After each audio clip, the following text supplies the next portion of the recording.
Hello' viewers, জিকে ভাণ্ডাৰ চেনেলটোলৈ সকলোকে স্বাগতম জনাইছোঁ। আজি আমি আলোচনা কৰিম স্বৰ্ণ পদক বিজয়ী নীৰজ চোপ্ৰাৰ বিষয়ে।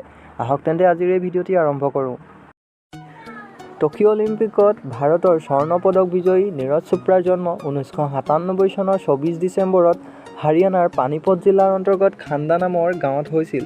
তেওঁৰ দেউতাকৰ নাম হৈছে সতীশ কুমাৰ আৰু তেওঁৰ মাতৃৰ নাম হৈছে সৰোজ দেৱী। তেওঁ DAV মহাবিদ্যালয়ৰ পৰা শিক্ষা গ্ৰহণ কৰিছে। তেওঁৰ দেউতাক এজন খেতিয়ক। নীৰজৰ দুগৰাকী ভগ্নী আছে আৰু তেওঁৰ মাক এগৰাকী গৃহিণী। 11 বছৰ বয়সৰ পৰা জেভলিনৰ প্ৰতি আগ্ৰহ জন্মিছিল নীৰজৰ। 11 বছৰ বয়সতে নীৰজৰ ওজন আছিল 80 কিলোগ্ৰাম। ওজন কমাবৰ কাৰণে নীৰজ চোপ্ৰাই পানীপত ষ্টেডিয়ামলৈ গৈছিল। তাতে জয় চৌধুৰীক জেভলিন থ্ৰ' কৰা দেখি নীৰজ জেভলিনৰ প্ৰতি পৰিচিত হৈছিল। জয়বীৰ হৈছে হাৰিয়ানাক প্ৰতিনিধিত্ব কৰা এজন এথলীট। নীৰজ চোপ্ৰাৰ উচ্চতা 178 চেণ্টিমিটাৰ বা ফুট হিচাপে 6 ফুট আৰু ওজন হৈছে 86 কিলোগ্ৰাম। তেওঁৰ বৰ্তমান বয়স হৈছে 23 বছৰ। নীৰজ ট্ৰেক এণ্ড ফিল্ডৰ শ্ৰেণীৰ অন্তৰ্গত আৰু 4 নম্বৰত আছে। তেওঁৰ প্ৰশিক্ষকৰ নাম হৈছে ৱেহুন। নীৰজ চোপ্ৰা হৈছে ট্ৰেক এণ্ড ফিল্ড অনূৰ্ধ্ব-20ত বিশ্ব খিতাপ জয় কৰা প্ৰথম ভাৰতীয় খেলুৱৈ।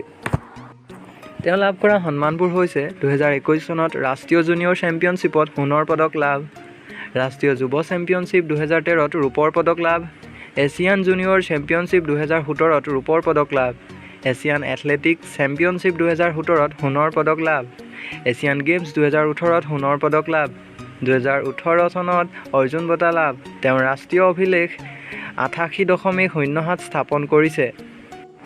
শেহতীয়াকৈ নীৰজ চোপ্ৰাই 2020 চনৰ টকিঅ' অলিম্পিকত 7 আগষ্টৰ দিনা 87.58 মিটাৰ জেভলিন থ্ৰ' কৰি সোণৰ পদক নিজৰ নাম কৰে। লগতে তেওঁ হৈ পৰে অলিম্পিকত ট্ৰেক এণ্ড ফিল্ডত স্বৰ্ণ জয় কৰা ভাৰতৰ প্ৰথম এথলীট। নীৰজ চোপ্ৰা ৰাজীৱ গান্ধী খেল ৰত্ন বঁটাৰ বাবেও মনোনীত হৈছিল, যিটো এতিয়া মেজৰ ধ্যান চান্দ খেল ৰত্ন বঁটা। 2018 চনত জেভলিন থ্ৰ'ত অনুষ্ঠিত বিশ্ব মহাদেশীয় কাপত তেওঁ 6ষ্ঠ স্থানত আছিল। তেওঁ বিশ্ব অনূৰ্ধ্ব-20 চেম্পিয়নশ্বিপ 2016ত প্ৰথম স্থান লাভ কৰে। তেওঁ আবণ্টিত চেম্পিয়নশ্বিপ 2017, এছিয়ান গেমছ 2018 আৰু কমনৱেলথ গেম 2018ত প্ৰথম স্থান লাভ কৰে। এই বছৰৰ বৰ্তমান ৰেংকিং অনুসৰি তেওঁ জেভলিন থ্ৰ'ত 4ৰ্থ আৰু সামগ্ৰিক ৰেংকিঙত সামগ্ৰিকভাৱে 107তম স্থানত আছে। এই সকলোবোৰ পদক নীৰজ চোপ্ৰাই ৱেহুন আৰু তেওঁৰ প্ৰশিক্ষণৰ অধীনত লাভ কৰিছে। অনাগত সময়তো নীৰজ চোপ্ৰাই আমাৰ দেশলৈ গৌৰৱ কঢ়িয়াই আনিব বুলি আমি আশাবাদী।